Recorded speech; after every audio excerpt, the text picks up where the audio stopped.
किसी जमाने में इमरान खान साहब के करीब तरीन रहे जहांगीर तरीन बिल टीवी स्क्रीनों पर फट पड़े हैं। अंदाजे अब ये लगाए जा रहे हैं कि तहरीक इंसाफ की सफों से कितने मजीद एमएनएज और एमपीएज इनसे यकजहती के इजहार को मजबूर होंगे। इमरान खान साहब से तकाजा होगा कि वो अपने देरीना दोस्त को इंसाफ फराहम करें, जिनके निजी तैयारे ने इन्हें वजीर आजम के मनसब तक पहुंचने में कलीदी किरदार अदा किया था। इमरान खान साहब ने मतलूबा इंसाफ मुहैया करने से इनकार कर दिया तो फिर क्या होगा? इस सवाल का जवाब फिलहाल रवायती और सोशल मीडिया पर हावी जहन साजों ने फराहम नहीं किया। इनका तज्जिया अलबत्ता यह इंदिया दे रहा है कि इमरान हुकूमत को गैर मुस्तहकम करने वाली गेम लग चुकी है। इन तज्जियाकारों की दानिश में पाकिस्तान पीपल्स पार्टी का यह दावा दुरुस्त था कि जलसे जुलूसों और लॉन्ग मार्च में वक्त जाया करने के बजाय कौमी और पंजाब असम्बली में वजीर आजम और वजीर आला के खिलाफ तहरीक अदम एतमाद पेश की जाए। यूं सिस्टम को नुकसान पहुंचाए बगैर पार्लियामान को बरकरार रखते हुए इमरान खान और उस्मान बुजदार से निजात की राह निकल आएगी। अपने बयानिए के जुनून में अंधी हुई नवाज शरीफ के जहनी गुलामों पर मुश्तमिल मुस्लिम लीग नवाज मगर इसके लिए रजामंद नहीं हुई। इस्तीफों पर जोर देते हुए अपोजिशन जमातों के इत्तेहाद को बल्कि मुंतशिर कर दिया। इस जमात का यह ख्याल भी था कि यूं सब पे भारी सियासी मैदान में तन्हा हो जाएंगे। जहांगीर तरीन की तवील खामोशी के बाद टीवी कैमरों के रूबरू बागियाना गुफ्तगू मगर पैगाम दे रही है कि सफर का इरादा बांध लिया जाए तो मुसाफिर नवाज बुतेरे। जहांगीर तरीन का मुतहर्रिक हो जाना ब्रेकिंग न्यूज बनाकर नुमाया किया जा रहा है। इस कॉलम के लिए ज्यादा से ज्यादा लाइक्स और शेयर्स हासिल करने के लिए मुझे भी इनसे बगावत को जेरे बहस लाना चाहिए, जी मगर इस जानिब मायल नहीं हो रहा। न जाने क्यों आज से चंद बरस कबल एमक्यूएम से जुदा होने वाले मुस्तफा कमाल याद आ रहे हैं। इन्होंने बहुत धूमधाम से एक नई जमात बनाई थी। मैं इसे कमाल की हट्टी पुकारता रहा। 2018 के इंतखाबात ने इस हट्टी की असल औकात साबित कर दी। एमक्यूएम इसकी बदौलत तितर बितर हो गई, मगर कराची से तहरीक इंसाफ कौमी और सूबाई असम्बलियों की सबसे ज्यादा नशिस्तों पर कामयाब हो गई। जहांगीर तरीन तो अभी कामिल बागी भी नहीं हुए। अपनी वफादारी बल्कि याद दिलाए चले जा रहे हैं। अपने देरीना दोस्त को मुतनब्बे कर रहे हैं। साजिशियों का टोला इनके दिल में बदगुमानियां पैदा करते हुए इन्हें जहांगीर तरीन जैसे मुखलिस दोस्तों से जुदा कर रहा है। साजिशियों का नाम लेने से मगर अब भी कतरा रहे हैं। फरियाद फकत इतनी है कि मेहरबान हो के बुला लो जब चाहे। मीडिया ने इनकी फरियाद भरपूर अंदाज में उजागर कर दी है। अब वो जाने और इमरान खान। मैं इस जमन में तज्जियाकारी में वक्त क्यों जाया करूं? जिस सहाफत का मैं आदी रहा हूं उसके बुनियादी तकाजों का एहतराम करूं तो गुज़िश्ता दिनों में असल खबर वर्ल्ड बैंक और आईएमएफ की तैयार करदा उन रिपोर्टरों ने फराहम की है जिनमें पाकिस्तान के इक्तसादी इम्कानात का जायजा लिया गया है। आलमी मईशत के निगहबान ये इदारे वतन अजीज में महंगाई और बेरोजगारी की लहर को शदीद तर होता दिखा रहे हैं। जहांगीर तरीन की मुमकिना बगावत इस तनाजुर में मेरे और आप जैसे महदूद आमदनी वाले बदनसीबों के दुखों का मदावा नहीं बल्कि हमारी तवज्जो को फरोई मामलात की जानिब मोड़ने वाला बहलावा है। ये बात भी अभी तक वाज़ेह नहीं हुई कि मजीद 3 हफ्ते गुजर जाने के बाद बाइडन इंतजामिया अफगानिस्तान से अमरीकी फौज के इनखला का वादा निभाएगी या नहीं। दोहा मुज़ाकरात के दौरान 1 मई 2021 तक अफगानिस्तान से कामिल इनखला का वादा हुआ था।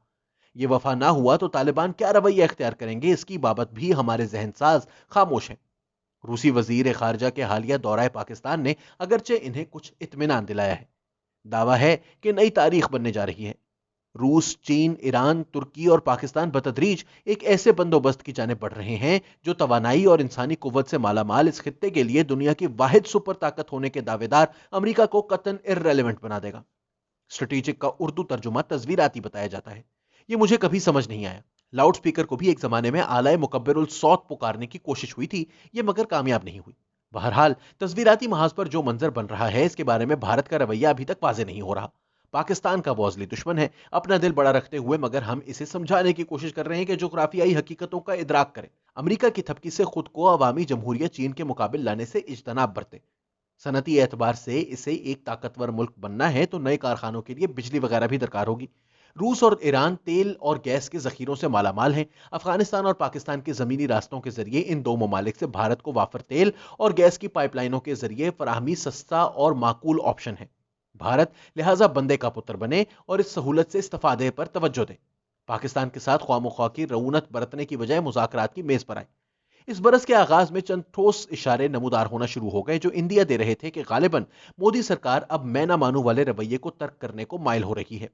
फरवरी के आखिरी हफ्ते में अचानक खबर आई कि कश्मीर के लाइन ऑफ कंट्रोल पर अमन का माहौल बनाने के लिए सीज फायर के इस मुआहदे का कामिल एहतराम होगा जो वाजपेयी और जनरल मुशर्रफ के माबैन 2003 में तय हुआ था। مذکورہ معاہدے کا اعلان ہو گیا تو سفارتکاری کی نزاکتوں سے بخوبی آگاہ مفکرین اور تبصرہ نگاروں نے ہمیں سمجھانا شروع کر دیا کہ پاکستان اور بھارت کے مابین بیک ڈور ڈپلومیسی یا خفیہ سفارتکاری کا سلسلہ بحال ہونے کے بعد بارآور ثابت ہونا شروع ہو گیا ہے۔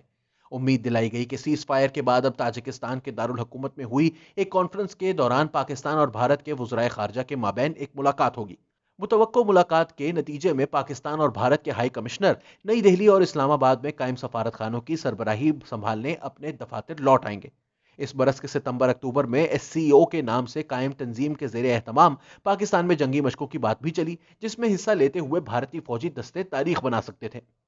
دوشنبے کانفرنس مگر اب ختم ہو چکی ہے۔ پاکستان اور بھارت کے وزرائے خارجہ وہاں موجود تھے، ان دونوں نے مگر ایک دوسرے سے رسمی مصافحہ سے بھی گریز کیا۔ شاہ محمود قریشی وطن لوٹے تو وفاقی کابینہ کو قائل کیا کہ بھارت سے چینی اور کپاس کی درآمد کرنے والے فیصلے کو مؤخر کر دیا جائے۔ سفارتکاری کی نزاکتوں سے بخوبی آگاہ مفکرین اور تبصرہ نگاروں کے بیان کردہ اسکرپٹس اڑنے بھی نہ پائے تھے والے مخمصے کا شکار ہو گئے۔ دریں اثنا بھارت کے سنجیدہ تصور ہوتے اخبار دا ہندو میں بھی ایک بھارتی سفارتکار کا تفصیلی انٹرویو شائع ہوا۔ موصوف کا آبائی تعلق پشاور سے ہے، پاکستان میں اپنے ملک کے سفیر بھی رہے ہیں۔ ریٹائرمنٹ کے بعد پاکستان اور بھارت کے مابین ٹریک 2 مذاکرات میں اہم کردار ادا کرتے رہے۔ ان کا مشورہ تھا کہ پاکستان اور بھارت کے مابین ہونے والے مذاکرات کو نتیجہ خیز بنانا ہے تو پاکستان کے آرمی چیف اور بھارتی وزیر اعظم کے مشیر برائے قومی سلامتی کے درمیان مذاکرات ہوں۔ واہی تباہی مچانے والے میڈیا کو ان مذاکرات کی بھنک بھی نہیں پڑنا چاہیے۔ مذکورہ سفارتکار کے بعد دا پوائنٹ کو انٹرویو دیتے ہوئے را کے ایک سابق سربراہ نے بھی اس تجویز کو اپنے تئیں دہرایا۔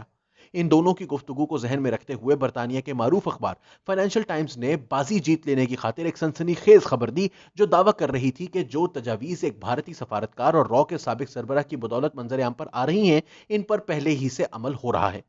ٹھوس حقائق سے قطعاً بے خبر ہوتے ہوئے بھی میں مذکورہ خبر کی صداقت تسلیم کرنے کو ہرگز تیار نہیں۔ وہ خبر کیا ہے اسے بیان کرنے کا مگر حوصلہ نہیں۔ بہتر یہی تھا کہ جہانگیر ترین کے بارے میں پھکڑ پن پر اکتفا کرتا۔